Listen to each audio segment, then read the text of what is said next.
శ్రీమాత్రే నమ. జయ గురు దత్తాత్రేయ నమ.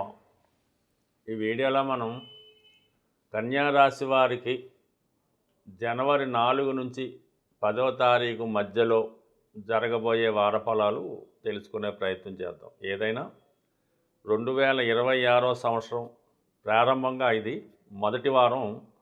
ఈ కన్యా రాశి వారి ఫలితాల్లో ఒక అద్భుతమైనటువంటి యోగం ఈ వారం అంతా కూడా ఈ రాశి వారికి ఏర్పడడం జరిగింది. అది ప్రధానంగా ఏంటంటే దశమ స్థానంలో ఏర్పడినటువంటి గజకేసరి యోగం. సో ఈ యోగ ప్రభావం వల్ల ఎలా ఉంటుందంటే జాతకులకి ఏదైనా ఒక దూర ప్రాంతంలో కానీ మీరు ఏ ప్రాంతాన్ని ఇంతకాలం కావాలని కోరుకుంటున్నారో ఆ ప్రాంతంలో లేదంటే ఆ ప్లేస్లో మీకు ఉద్యోగ అవకాశాలు రావడం జరుగుతూ ఉంది. అలాగే ఈ వారంలో కుటుంబ సమేతంగా ఏదైనా ఒక పుణ్యక్షేత్రాన్ని కానీ ఒక ఆధ్యాత్మిక కేంద్రాన్ని కానీ మీరు సందర్శించే అవకాశం అయితే ఉన్నది. ఇది విద్యార్థులు ఏదైనా ఒక టూర్ ప్రోగ్రాం వేసుకోవడం కానీ ఏదైనా ఒక విహార కేంద్రానికి వెళ్ళడానికి చాలా గ్రాహ్యత అనుకూలంగా ఉంది. అంటే ఇది ఎక్కువగా ఈ కన్యా రాశి కన్యా లగ్నం వారు కొత్త విషయం తెలుసుకోవాలన్నా కొత్త ప్రాంతాలు చూడాలన్నా వీళ్ళు చాలా కుతూహలంగా ఉంటుంది. అటువంటి వారికి ఈ సమయంలో మీ మనసులో ఉన్నటువంటి కోరిక నెరవేరే అవకాశం ఉంది. సో దాంతోపాటుగా 4వ స్థానం 10వ స్థానాల మధ్య ఏర్పడిన పరివర్తన యోగం, అంటే చతుర్థంలో ఉండవలసినటువంటి గురువు ప్రస్తుతం 10లో ఉంటే 10లో ఉన్నటువంటి బుధుడు 4వ స్థానం అయినటువంటి ధనుసులో ఉండడం జరిగింది. ఈ వారంలో ఈ 2 గ్రహాల మధ్య పరివర్తన జరిగింది.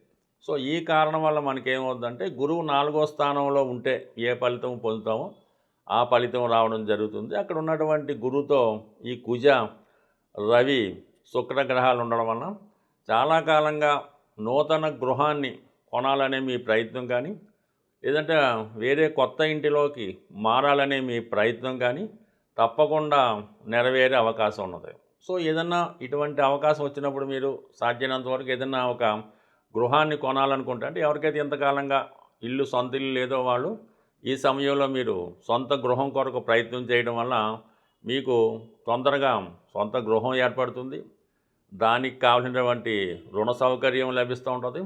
అలాగే ఎవరైతే విద్యార్థులు కానీ ఇంకొకరు కానీ ఉద్యోగరీత్యా కానీ చదువు రీత్యా కానీ ప్లేస్ మారద్దాం అనుకుంటున్నారు, వేరే ప్లేస్కి మైగ్రేట్ అయ్యి అక్కడ మీ జీవనోపాధి సాగిద్దాం అనుకుంటున్నారో వాళ్ళకి మాత్రం కంపల్సరీగా ఈ వారం ప్లేస్ ఆఫ్ చేంజ్ అనేది రావడం జరుగుతుంది. సో ఇవన్నీ కూడా మీకు ఒక కొత్త జీవితానికి ఒక కొత్త అభివృద్ధికి కారణమవుతున్నాయి కాబట్టి కంప్లీట్గా చేసే కొద్దిపాటి ప్రయత్నంతో ఎక్కువ ఫలితం రావడం జరుగుతూ ఉంటుంది. దాంతోపాటు ఉద్యోగపరంగా కూడా బుధుడు మీకు దశమ స్థానం ప్రభావం ఇవ్వడం జరుగుతుంది. అలాగే మీకు టెంపరీగా ఒక పంచమహాపురుష యోగాల్లో 2 యోగాలు యాక్టివేట్ అవ్వడం జరుగుతూ ఉంటుంది. బుధుడు వల్ల ఏర్పడినటువంటి భద్రమహాపురుష యోగం వల్ల ప్రస్తుతం చేస్తున్నటువంటి ఉద్యోగంతో పాటుగా అదనపు ఆదాయం వచ్చే అవకాశం ఉన్నది.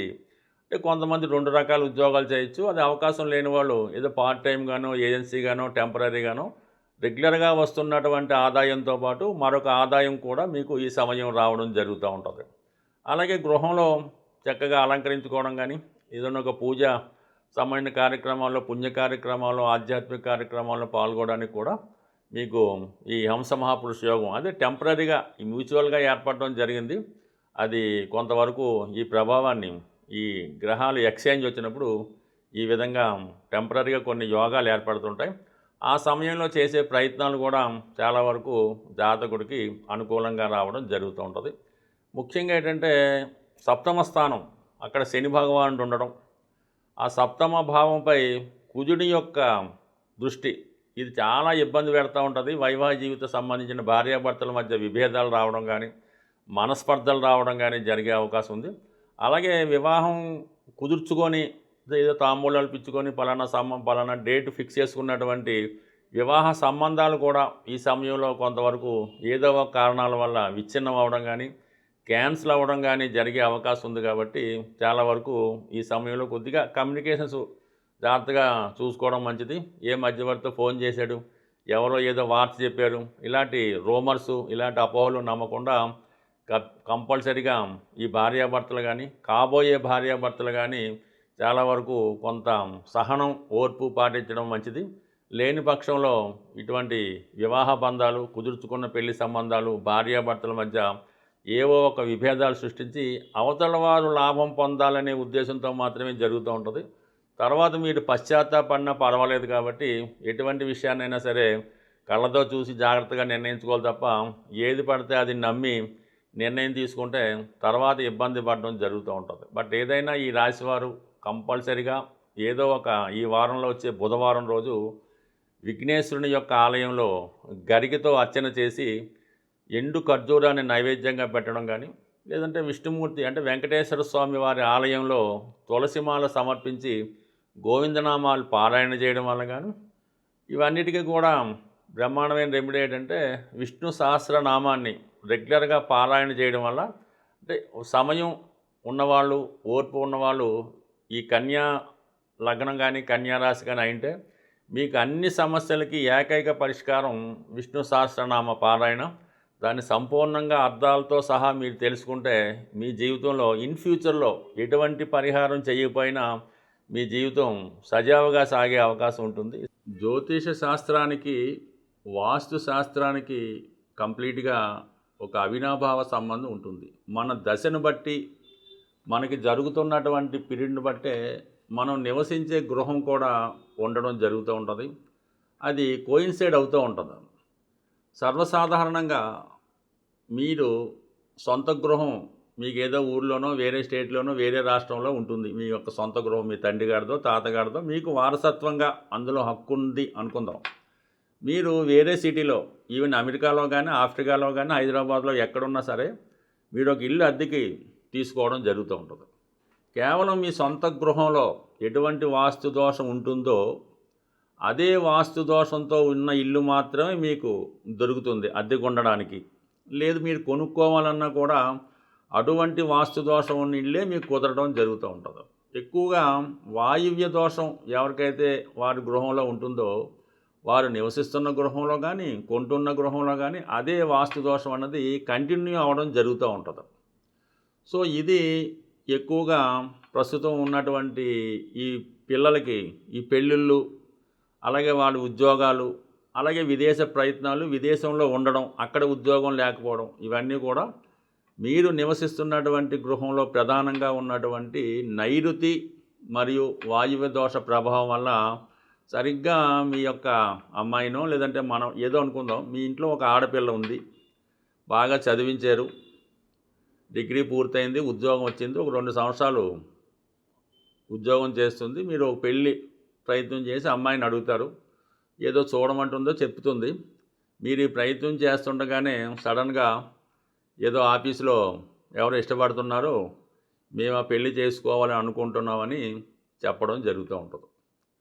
ఇది ఎటూ తేల్చుకోలేక సందిగ్ధ పరిస్థితి, మీ మాట వింటున్నట్టే ఉంటుంది, మళ్ళీ ఈ విధంగా రావడం జరుగుతూ ఉంటుంది. పక్క నుంచి వాళ్ళ ప్రయత్నాలు వాళ్ళలో ఉంటారు, మీ ప్రయత్నాలు మీలో ఉంటారు. ఏ సమస్య కూడా తేలడం అయితే ఉండదు. దానివల్ల ఇల్లంతా కూడా సమస్యగా మారి మిగతా వాళ్ళ మీద కూడా దాని ప్రభావం చూపడం జరుగుతూ ఉంది. సో ఏదైనా మరి ఈ నైరుతి ప్రభావం వల్ల యజమాని అవ్వచ్చు, ఈ వాయువు ప్రభావం వల్ల ఈ అమ్మాయి కావచ్చు అబ్బాయి కావచ్చు, ఎక్కువగా ఇప్పుడు జరుగుతున్నటువంటి పద్ధతి ప్రకారం కంప్లీట్గా ఇటువంటి ప్రభావం వచ్చింది అంటే మీ పిల్లలు ఎవరో ఒకరు ఈ విధంగా చెప్పినప్పుడు అది మీకు సమ్మతమా, అది ఓకే అసలు సంగతి. లేని పక్షంలో సాధారణంగా వాళ్ళకి రాహు, కేతువు ఇలాంటి దశ అంతర్దశలు నడుస్తూ ఉంటాయి. ఆ దశ పక్కన పెట్టి ప్రస్తుతం మీరు నివసిస్తున్నటువంటి గృహం మీద దృష్టి పెట్టి ఈ 2 సమస్యల్ని కంప్లీట్గా ఉంటాయి. ఇంకా లవ్ అఫేర్ మీ కుటుంబంలో ప్రస్తావన వచ్చింది అంటే అక్కడ వాయువు దోషం ఉన్నట్టే, ఇంక తిరిగే లేదు. ఇంకా కొద్దిగా అనెతికల్ ఉన్నది, అనాచారం ఉన్నది, ఏరియా క్యాస్ట్ ఏదో అనుకుందాం, అక్కడ నైరుతి ప్రాబ్లం ఉన్నది. ఈ 2 సరి చేసుకుంటే టెంపరీగా కొన్నాళ్ళు ఆ గృహాన్ని ఏదో విధంగా మార్చేసి వేరే గృహంలో నివాసం ఉండడం వల్ల కొద్దిగా ఒక 40-45 రోజులు కట్టడి చేస్తే ఆటోమేటిక్గా ఇలాంటి అఫైర్లు ఇలాంటి అనెతికల్ అఫైర్లు ఏమైనా ఉంటే అవి పోతే మళ్ళీ సాంప్రదాయంగా వివాహం జరిగే అవకాశం ఉంది. సో ఎన్నో సమస్యలకి ఈ వాస్తు కూడా ఒక దోషంగా ఇబ్బంది పెడుతుంది. ఎందుకంటే మనం ఇంట్లోనే ఆలోచిస్తాం, ఆ ఇంట్లో నిర్ణయం తీసుకుంటాం, ఆ ఇంట్లోనే అన్ని ప్రయత్నాలు చేస్తున్నాం కాబట్టి గృహం ఇంపార్టెంటు. మరొక ముఖ్య విషయం ఏంటంటే, మీ గృహంలో పనికిరాని వస్తువులు ఒక సంవత్సరం అయినా కూడా దాని ఉపయోగం మనకు ఉండదు. అది కంప్లీట్‌గా ఇటువంటి డ్యామేజ్‌లో ఉన్న వస్తువులు, ఇరిగిపోయిన వస్తువులు, పనికిరాని వస్తువులు, వాడని వస్తువులు ఇమ్మీడియట్‌గా రిమూవ్ చేయడం వల్ల కూడా ఇటువంటి ప్రేమ వ్యవహారాలు, నిరుద్యోగ సమస్యల నుంచి బయటపడడం జరుగుతుంది. స్వస్తి.